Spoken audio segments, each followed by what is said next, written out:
Hi అండి. మన ఛానల్ని ఇంతలా ఆదరిస్తున్న మీ అందరికీ చాలా చాలా థ్యాంక్స్ అండి. ఈరోజు వీడియో ఏంటి అంటే, నేను ఈ బయట కోవిడ్ ఇంట్లో చేసిన వాళ్ళకి బయట చేసిన వాళ్ళకి తేడా ఏంటో అన్నది కొన్ని విషయాలు అయితే మీతో షేర్ చేసుకోవాలనుకుంటున్నాను. అది ఏంటి అంటే, చాలామంది అడిగేదే, చాలామందికి ఉండే డౌటే. బయట ఉన్న వాళ్ళ పరిస్థితి ఎలా ఉంటుంది, కోవిడ్ ఇంట్లో ఉన్న వాళ్ళ పరిస్థితి ఎలా ఉంటుంది, వాళ్ళకి ఎంత విలువ ఇస్తారు, కోవిడ్ ఇంట్లో వాళ్ళు వీసా తీసి వాళ్ళు తెప్పించుకున్న మనిషికి ఎంత విలువ ఇస్తారు, బయట చేసుకున్న వాళ్ళకి ఎంత విలువ ఇస్తారు అన్నది మీతో అయితే కొన్ని విషయాలు చెప్దామనుకుంటున్నానండి ఈరోజు. సపోజ్ వాళ్ళ ఇంట్లో మనిషి ఉంటారండి, ఒక మనిషి ఉండగా మళ్ళీ ఇంకో మనిషి కావాలి. వాళ్ళ ఇంట్లో వంటకి, క్లీనింగ్కి, పిల్లలు చూసుకోవడానికి అన్నింటికి ఇబ్బంది అయిపోయి ఇంకో మనిషి కావాలి. ఇంకో మనిషి కావాలంటే వాళ్ళకి వీసా అంత గమ్మని మళ్ళీ వేరే మనిషిని తెచ్చుకోవడానికి అయితే అంత గమ్మన మళ్ళీ వీసా దొరకదు. కాబట్టి వాళ్ళు కువైట్ బయట మనుషులు అయితే తెప్పించుకుంటారు. కువైట్లో బయట మనుషులు అదే మాకలాగా వీసా బయట వీసా అక్కమ్మ కొట్టించుకున్న వాళ్ళు ఉంటారు కదండి, వాళ్ళకి ఎవరో ఒకరి ద్వారా బయట పని మనిషి కావాలని చెప్పి అయితే తీసుకొచ్చి వాళ్ళు ఇంట్లో చేయించుకుంటారు. వాళ్ళని ఎలా చూస్తారు, వీళ్ళు ఎలా చూస్తారంటే చాలా తేడా ఉంటుందండి. చాలా తేడాగా చూస్తారు. వాళ్ళ ఇంట్లో ఉన్న పని మనిషికి ఒక వాల్యూ ఇస్తారు, బయట నుండి వచ్చి చేసి వెళ్ళిపోయిన వాళ్ళకైతే ఒకలా చూస్తారు. ఇంకా వాళ్ళ మనిషికి ఎక్కువ వాల్యూ ఇస్తారండి. వాళ్ళ అక్కమ్మ కొట్టించుకొని వాళ్ళ ఇంట్లో ఉంటారు కాబట్టి వాళ్ళు ఆ మనిషికి ఎక్కువ వాల్యూ ఇస్తారు. ఆ మనిషి ఏం చెప్పినా ఆ మనిషి మాట వింటారు. ఇప్పుడు బయట నుంచి వెళ్ళిన మనిషి మాట అయితే వినరు. ఆ మనిషి ఎంత మంచిదైనా ఎంత అలాంటిదైనా ఆ మనిషిని అయితే నమ్మరు. వాళ్ళ ఇంట్లో మనిషి ఎంత అలాంటిదైనా మంచిది కాకపోయినా సరే వాళ్ళు చెప్పిన మాట వింటారు. ముందు బయట మనిషి వాళ్ళ ఇంట్లో చెయ్యాలి అంటే ఆ పని మనిషికి ఏమికి ఇద్దరికి ఏ గొడవ లేకుండా చేసుకోగలిగితేనే చేసుకుంటారు.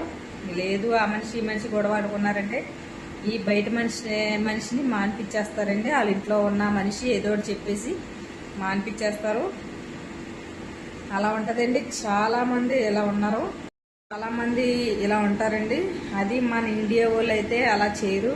వేరే వాళ్ళు ఉన్నారులేండి, శ్రీలంకోలు నేను పేరెట్టి చెప్తున్నాను ఖచ్చితంగా. వాళ్ళు అయితేనే ఇలాగా చేస్తారండి. వాళ్ళకి నచ్చితేనే వాళ్ళ ఇంట్లో ఉంచుకునేలా చేస్తారు. వాళ్ళు నచ్చపోయిందనుకో ఏమైనా గొడవైనా ఏమైనా చేసినా వాళ్ళు పంపించాలని చూస్తారు. అప్పటికప్పుడు పంపించాలని చూస్తారు. తర్వాత బయట చేసుకున్న వాళ్ళ పరిస్థితి ఏంటంటే, కువైట్ ఇంట్లో చేసుకున్న వాళ్ళకైతే నెల తిరిగేటప్పటికి వాళ్ళకి గిరమని తిరిగేటప్పటికి వాళ్ళ చేతిలో అయితే డబ్బులు పడిపోతాయి. ఇంటద్దు ఉండదు, భోజనం ఖర్చు ఉండదు, ఇంట్లో వాళ్ళ ఫోన్ బ్యాలెన్స్ కూడా వాళ్ళే వేస్తారు. వాళ్ళకి ఏది కావాలన్నా తెమ్మంటే వాళ్ళే తెస్తారు. మాకు బయట ఉన్న వాళ్ళకి ఏంటంటే వాళ్ళు ఇచ్చే డబ్బులు వాళ్ళ ఇంట్లో మనిషి కంటే ఒక 50 దినార్లు ఎక్స్ట్రా ఇస్తారేమో. మాకు ఇస్తే ఆ 50 దినార్లు రెంటే కట్టుకుంటామా, భోజనం ఖర్చే తీస్తామా, మేము తినడానికి ఇక్కడ ఖర్చులకి వాటికి మాకు చాలా డబ్బులు ఖర్చు అయిపోతాయండి. ఇప్పుడు వాళ్ళ ఇంట్లో ఉన్న మనిషి అయితే ఎంతసేపు కూర్చున్నా పని చేయకుండా పని చేసి ఎంతసేపు కూర్చున్నా ఏం చేసినా సరే ఇష్టసారంగా ఎలా ఉన్నా సరే ఏం మాట్లాడరు. అదే బయట నుండి వెళ్ళిన మనిషి టైం టు టైం అంటే అసలు కూర్చొనివ్వరు. పొద్దున్న 9ంటికి వెళ్ళామంటే నైట్ 9 వరకు కూడా అలా పని చేస్తూనే ఉండాలి. కూర్చోడానికి కూడా ఒక్క నిమిషం కూడా ఉండదు. అదే వాళ్ళ ఇంట్లో మనిషి ఉంటారు కదండి, ఆవిడ వెళ్ళిపోయి పడుకోవచ్చు, ఎక్కడికి వెళ్ళొచ్చు, చెయ్యొచ్చు. ఆ మనిషిని అయితే ఏమంటారు. మేము బయట వీసా వాళ్ళు మాత్రం ఒక ఇదిగా చూస్తారు. అంత డబ్బులు ఇస్తున్నాం కదా, వీళ్ళు ఎందుకు కూర్చోబెట్టాలి, ఎందుకు కూర్చొనివ్వాలి అని ఒక పురుగులా చూస్తారు. కాకపోతే ఇంకా మాకు బయట మాకు ఇంకా బయటకం అయిపోయి ఇంకా కువైట్ ఇంట్లో ఇంకా వెళ్ళాలి అంటే బయట వచ్చే డబ్బులు కువైట్ ఇంట్లో రావు. వాళ్ళ అక్కమ్మ కొట్టుకున్నా సరే మళ్ళీ వాళ్ళు ఎప్పుడు పంపిస్తే అప్పుడే వెళ్ళాలి ఇంటికి. ఎప్పుడు పడితే అప్పుడు ఇంటికి వెళ్ళడానికి ఉండదు. మళ్ళీ వాళ్ళ ఇంట్లోకి వెళ్ళామంటే 2 సంవత్సరాల దాకా మళ్ళీ వాళ్ళు పంపరు. జీతం కూడా తక్కువ ఇస్తారు.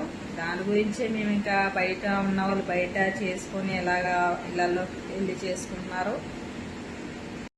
బయట చేసుకున్న వాళ్ళకి చాలా ప్రాబ్లమ్స్ ఉంటాయండి. ఇది ఒకటనే కాదు, చాలా ప్రాబ్లమ్స్ ఉంటాయి. పని లేకపోతే ఇక్కడ ఇంటద్దె కడతామా, ఇక్కడ తింటాకి ఉండదు, ఇక్కడ ఇంటద్దె కట్టడానికి ఉండదు, వాటి ఇంటికి పంపడానికి ఉండవు. ఇక్కడ అప్పులు చేసి ఎక్కడ ఇంటద్దె కడతామా, ఎక్కడ తింటామా, ఇంటికి పంపిస్తామా. పనులు లేకపోతే, పనులు ఉంటే కంటిన్యూగా పని ఉంటే మాత్రం దేవుడి దయ వల్ల బాగానే ఉంటుందండి. పని కనుక ఒక 6 నెలలు కానీ ఒక 5 నెలలు కానీ లేకపోయిందా మనం ఇంటికాడ నుంచి ఎంత అప్పు ఉందని వచ్చామో అంతకన్నా డబల్ అయిపోద్ది ఇక్కడ అప్పు. ఇక్కడ తీసుకున్నామంటే ఇంటికాడ ఆస్తులు అమ్ముకోవాలి, ఇక్కడ వడ్డీలకి తీసుకున్నామంటే ఇక్కడ వడ్డీలు చక్కెర వడ్డీలు అంటారు కదండి, అలా వడ్డీలు వేసి ఇక్కడ వడ్డీలకి ఇస్తామంటారు. అదంతా ఇక్కడ ఉన్న వాళ్ళకి తెలిసిందే. చాలా డబ్బులు వేసుకుంటారు ఇక్కడ వడ్డీ అయితే. అందుకని నేనైతే ఇక్కడ ఎక్కువగా నేను ఎప్పుడు తీసుకున్నాను ఇక్కడ వడ్డీకి. ఇంటికాడ ఎంత అయినా సరే ఇంటికాడే తీసుకొని నేను తెప్పించుకుంటాను. కానీ దాని గురించి బయట చేసుకున్న వాళ్ళకి ఒకే విషయంలో కాదండి, ప్రతి విషయంలో కూడా వాళ్ళకి చాలా ప్రాబ్లం ఉంటుంది. ప్రతి విషయంలో పనికి వెళ్ళేటప్పుడు వచ్చేటప్పుడు ఇంటికెళ్ళాలా పట్టుకొని వెళ్ళాలి. ఇప్పుడు ఏ టైంలో ఎలా ఉంటుందో తెలీదు. ఎక్కడ ఏ పోలీసులు కనబడతామా, వాళ్ళకి ఏం సమాధానం చెప్పాలి. చాలా చాలా ప్రాబ్లమ్స్తో బయట చేసుకున్న వాళ్ళకి మామూలు ప్రాబ్లం కాదండి, చాలా ప్రాబ్లమ్స్ ఉంటాయి. పని ఉంటేనేనండి వాళ్ళకి, పని లేదంటే అసలు ఇటుకు పొగడ కాకుండా పోతారు. అదే కోవిడ్ ఇంట్లో చేసుకుంటే నెల గిర్రమ తిరిగి వచ్చేసేటప్పటికి వాళ్ళకి చేతిలో డబ్బులు పడతాయి. ఇప్పుడు ఒకప్పుడు బయట చేసుకున్న వాళ్ళ పని బాగుంటుందండి, ఇప్పుడు మాత్రం కోవిడ్ ఇంట్లో చేసుకున్న వాళ్ళ పనే బాగుంటుంది. అది కూడా కోవిడ్ వాళ్ళకి కూడా బయట చేసుకున్న వాళ్ళకి విలువ ఇవ్వరు ఇప్పటికీ కూడా ఇవ్వరు. వాళ్ళ ఇంట్లో చేసుకున్న వాళ్ళకైతేనే విలువ ఇస్తారు. అలా చూస్తారండి కొంతమంది కోవిడ్ వాళ్ళు అయితే. వాళ్ళ ఇంట్లో చేసుకున్న వీజా మనిషికి అయితే బట్టలు తీసుకొస్తారు, అన్నీ తీసుకొస్తారు. మేము బయట నుంచి వెళ్ళిన వాళ్ళకి వాళ్ళ ఎదురుగానే మా ఎదురుగానే వాళ్ళకి అన్నీ తీసుకొచ్చేస్తారు. మాకు మాత్రం ఏమి ఇవ్వరు, ఎందుకంటే వీళ్ళకి జీతం ఇచ్చేస్తున్నాం కదా అని చెప్పి వాళ్ళకి తెచ్చినవి మాకు ఇవ్వరు. మాకు ఓన్లీ జీతం వేస్తారు. బయట చేసుకున్న వాళ్ళకి ఎవ్వరు కూడా ఇవ్వరండి బట్టలు గట్టాని. వాళ్ళ ఇంట్లో వీజా తీసి తెప్పించుకున్న మనుషులకైతేనే వీజా ఇస్తారు, బయట మనుషులకి ఇవ్వరు. అన్నీ కొనుక్కోవడమే మేము, బట్టలతో సుద్దా, తిండితో సుద్దా, రూమ్తో సుద్దా, ప్రతి వస్తువు కూడా మేము కొనుక్కోవడమే. ఓన్లీ వాళ్ళ ఇంట్లో మనిషి వెళ్ళి వంట ఓన్లీ పని చేసేసి వచ్చేయాలి, అంతవరకేనండి.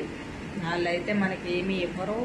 ఒక బియ్యం గింజ కూడా ఎవరు, ఒక్కొక్కరు మంచి వాళ్ళు అయితే ఇస్తారు, బియ్యం కొంచెం నూనె అది ఇస్తారు. ఉన్న వాళ్ళు అయితే అసలు అవి ఇవ్వరు. అలా చూస్తారంటే బయట వాళ్ళకంటూ వాల్యూ అయితే ఉండదు. పని కూడా బయట వాళ్ళ చేత ఎక్కువ చేస్తారు పని, వాళ్ళ ఇంట్లో మనిషి అయితే తక్కువ చేస్తారు, బయట పని మనుషులు ఎక్కువ చేస్తారు పని. ఇంకా వాళ్ళ ఇష్టం కాబట్టి, వాళ్ళ ఊరు కాబట్టి ఇంకా వాళ్ళ ఇష్టం కాబట్టి మనం అన్నాలు చేసుకుంటాము, అన్నాలు చేసుకొని గుడ్ బై చెప్పేసి వెళ్ళిపోవాలండి. ఈ చిన్న విషయం మీకైతే చాలామంది బయట చేసిన వాళ్ళకి ఎలా ఉంటుంది, కోవిడ్ ఇంట్లో చేసిన వాళ్ళకి ఎలా ఉంటుంది అని చెప్పి చాలామంది అడుగుతున్నారు. వాళ్ళ కోసం అయితే ఇలా కొంచెం నేనైతే వీడియోలు ఎలా పెడతామని అనుకుంటున్నానండి.